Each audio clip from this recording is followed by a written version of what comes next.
long was I sitting there? Stanley wondered to himself. Minutes? Days? Centuries? Did something crucial happen while my senses were turned? He made a note to be more careful with time from now. When Stanley came to a set of two open... This was not the correct way to the meeting room, and Stanley knew it perfectly well. Perhaps he wanted to stop by the employee lounge first, just to admire it. Wow. Yes, this room.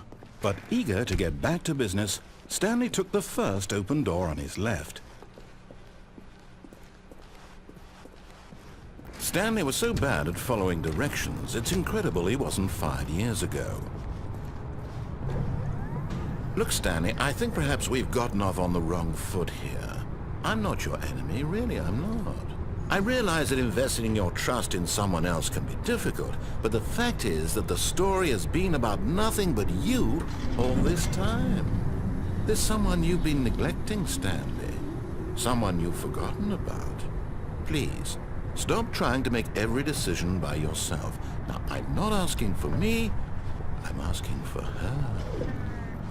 This is it, Stanley.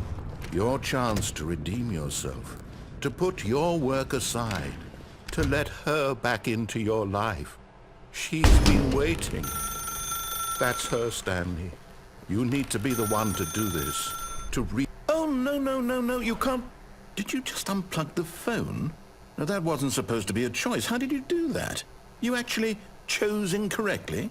I didn't even know that was possible. Let me double check. No, it's definitely here, clear as day. Stanley picks up the phone. He's taken to his apartment where he finds his wife, and the two pledge themselves to one another. Music comes in, fade to white, roll credits. Not picking up the phone is actually somehow an incorrect course of action. How is that even possible? None of these decisions were supposed to mean anything. I don't understand. How on earth are you making meaningful choices? What did you... Wait a second. Did I just see... No, that's not possible. I can't believe it. How had I not noticed it sooner? You're not Stanley. You're a real person. I can't believe I was so mistaken. This is why you've been able to make correct and incorrect choices. And to think I've been letting you run around in this game for so long. If you'd made any more wrong choices, you might have negated it entirely. It's as though you completely ignored even the most basic safety protocol for real-world decision-making. Or did you not grasp the severity of the situation? Well, I won't have that kind of risk on my watch. I'm going to stop the game for a moment so we can educate you properly on safe decision-making in the real world. Please observe this helpful instructional video. Choice. It's the best part of being a real person, but if used incorrectly can also be the most dangerous. For example, in this scenario, a hypothetical real person named Stephen has a choice. He could spend years helping improve the quality of life for citizens of impoverished third world nations. Or he could systematically set fire to every orphan living in a 30-kilometer radius of his house. Which choice would you make? Remember that unlike here, the real world makes sense, and at no time should you make a choice that does not conform to rational logic. If you find yourself speaking with a person who does not make sense, in all likelihood, that person is not real. Allow the person to finish their thought, then provide an excuse why you cannot continue talking. Turn to a partner and practice saying, "My goodness, is it 4:30? I'm supposed to be having a back, sack, and crack."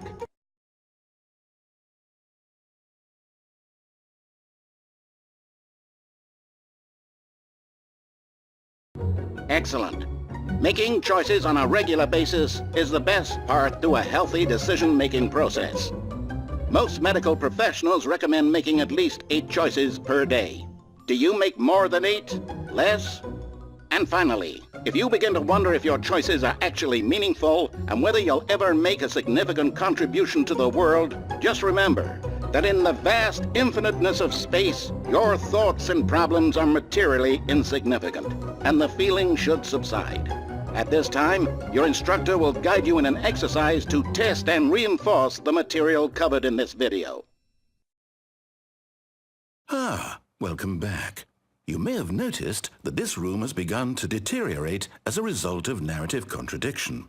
But not to worry. Now that you're properly informed on good decision-making, we're going to revisit a choice you made just a few minutes ago and see what the correct thing to do would have been. This way, please.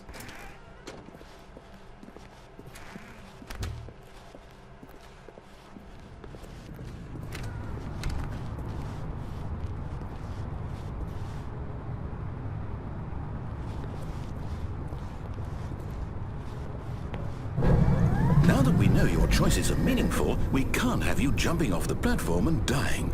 Imagine the main character dying senselessly halfway through the story. That story would make no sense at all. We just need to get you home as soon as possible before the narrative contradiction gets any worse. Unfortunately, it seems this place is not well equipped to deal with reality.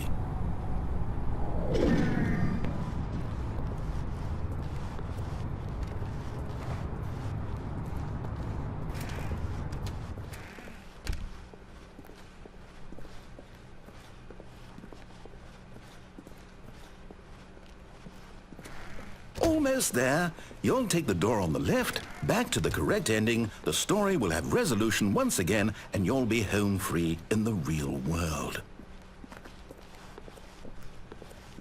Now remember, all you need to do is behave exactly as Stanley would. That means choosing responsibly and always putting the story first. I'm quite sure you'll be up to the task. Just follow my lead and you'll be fine. All right. When Stanley came to a set of 2 open doors, he entered the door on his left. No! Why did you do that? Quickly, hurry back in the other direction. Perhaps we're not too late.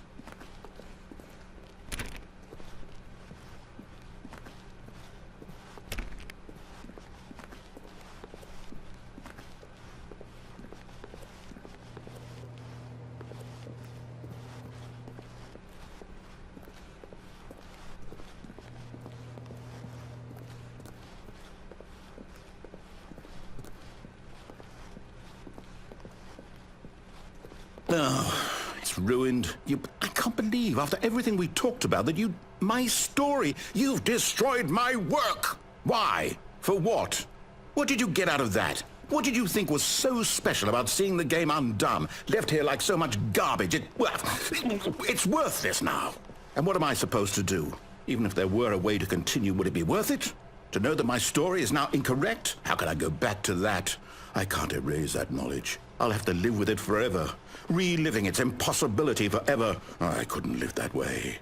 Is it better to shut the game down entirely? To willingly destroy all of my work? I don't know.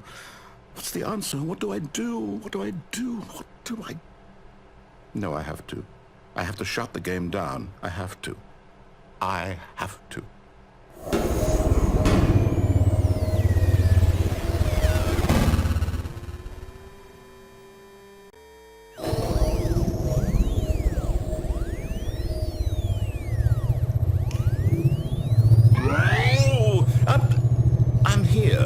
I'm still here in this pile of rubbish, with you, who thought you were so clever. Now look where we are. My entire game is destroyed. It was the only thing in the world that was mine, and you've run it into the ground. What, did you think that would be funny? You just had to see? Didn't I impress upon you how important it was to be like Stanley? He actually knows how to do what I tell him to. He understands that if I say to do something, there's a damn good reason for it. That thought hadn't even occurred to you, had it? That there's a world outside of you? You're a child. Oh, my story. If you'd just gone through the door on the left, you would have seen it. There was a whole underground facility. You would have destroyed it and been victorious. It would have been so perfect. I worked so hard on it. I tried so hard. Behave exactly as Stanley would. That means choosing responsibly and always putting the story first. I'm quite sure you'll be up to the task. Just follow my lead and you'll be fine. All right. When Stanley came to a set of 2 open doors, he entered the door on his left.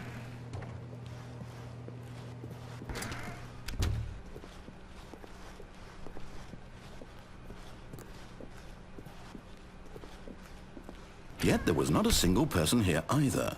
Feeling a wave of disbelief, Stanley decided to go up to his boss's office, hoping he might find an answer there. Coming to a staircase, Stanley walked upstairs to his boss's office.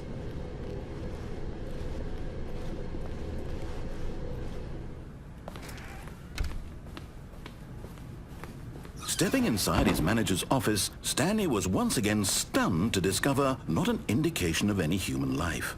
Shocked, unraveled, Stanley wondered in disbelief who orchestrated this, until he saw the door with a voice receiver next to it. Surely behind this door lay all the answers to his questions.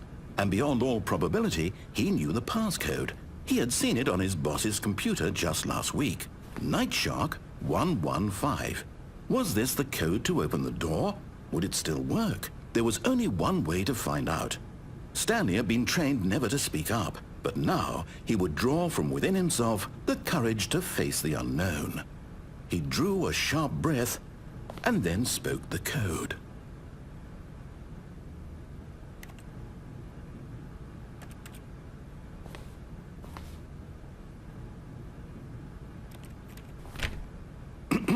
Stanley spoke the code. Nightshark 115. He spoke it into the receiver, right there on the wall.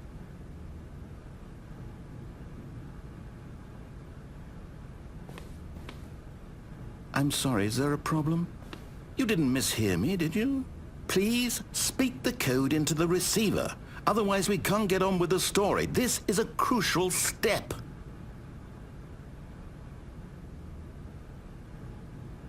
Okay, fine, you're not going to do it, but you know what? It's pretty humiliating to bring you this far, only for you to suddenly decide you have better things to do. I asked you for this one single thing, for your respect. The kind of respect Stanley shows for his choices. He knows what it means to take a story seriously. If you didn't want to see what I had to show you, then why did you come here? You had a choice, you know. You could have gone through the door on the right. You could have done whatever the hell you wanted over there. Why did you come this way? Speak. Say something to me. Explain yourself, you coward. When Stanley came to a set of two open doors, he entered the door on his left. Stanley? Hello? Are you... Is everything okay? Stanley, please. I need you to make a choice. I need you to walk through the door. Are you listening to me? Can you hear me? Is everything all right? Stanley, this is important. The story needs you. It needs you to make a decision. It cannot exist without you. Do you understand me? Whatever choice you make is just fine. They're both correct. You cannot be wrong here. We can work together. I'll accept whatever you do. I simply need you to take that step forward, please. Choose. Do something. Anything. This is more important than you can ever know. I need this. The story needs it. So, you hear me? Are you there? Are you listening to this? Stanley, are you there? Okay. It's okay, I can wait. You need time to decide. Time to make sure your choice is correct. That is the best choice. That's all right. I'll wait for you to decide what's the right thing to do. Take as much time as you need.